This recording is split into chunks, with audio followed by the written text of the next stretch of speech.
Alrighty, so river number 5, and that's me, Joe, Moose, and Andrew Perry. And the presentation today will be on onchocerciasis, or river blindness. So the definition of river blindness, it's a tropical skin disease which is caused by a parasitic worm. And this disease is most commonly found in those who live in remote African villages, so some places that are just kind of more run down. Usually they're near running streams where a lot of flies are present and things like that. Recently it did spread in the United States, and there's a few cases that were found in the United States last year, but most prevalent in remote African villages.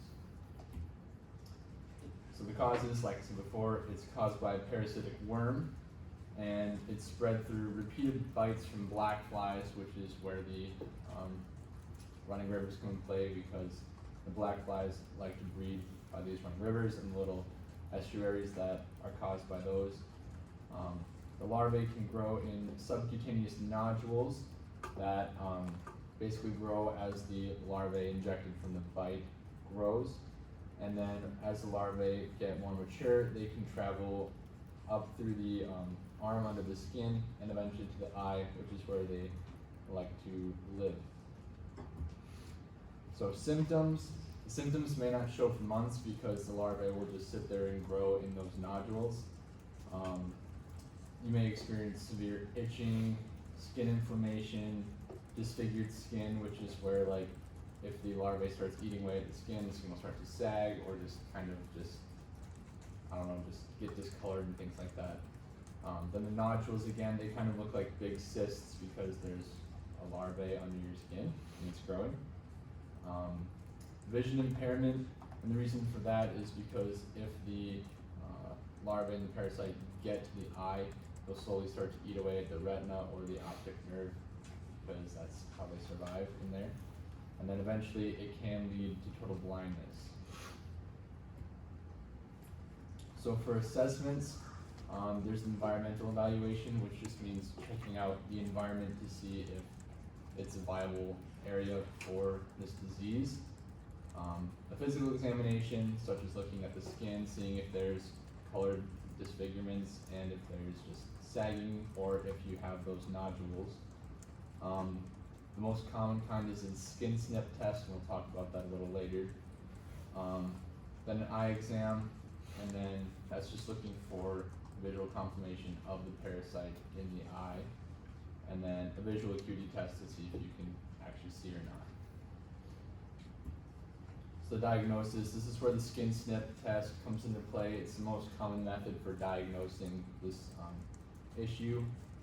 So a small portion of the nodule where the larvae is in is removed, and that little portion of skin is used to be biopsied and then identify if there is the presence of a larvae in there. And then again, just visual confirmation of a parasite in the eye. Once you see them in there, they're fairly easy to identify. And then again, the skin disfigurations, which is the sagging skin or just like white splotchy patches of the skin. So treatments and prevention. For prevention, you just wear proper clothing. Like you can wear long sleeves, long pants, and this guy's pretty decked out and all that stuff, so that's a little excessive, but hey, if you don't want to get it, it's the way to go. And then there's bug spray and insecticides, so like areas that really have a lot of those black flies, they can just spray insecticides on the area and they can get rid of them that way. And treatment, there's antibiotics that you can take to try and kill the parasite, and then other medications. Surgical removal of the nodules. If they catch them early, they can just remove the larvae from there, or even surgical removal of the parasite from the eye. And then home remedies, a couple of those that I found is you can put like clay or nail polish over the nodules, and it just kind of suffocates the larvae in there and they just die that way. Unless they move on, then you're kind of stuck. But yeah. Prognosis and follow-up. There were 15.5 million cases recorded in 2019.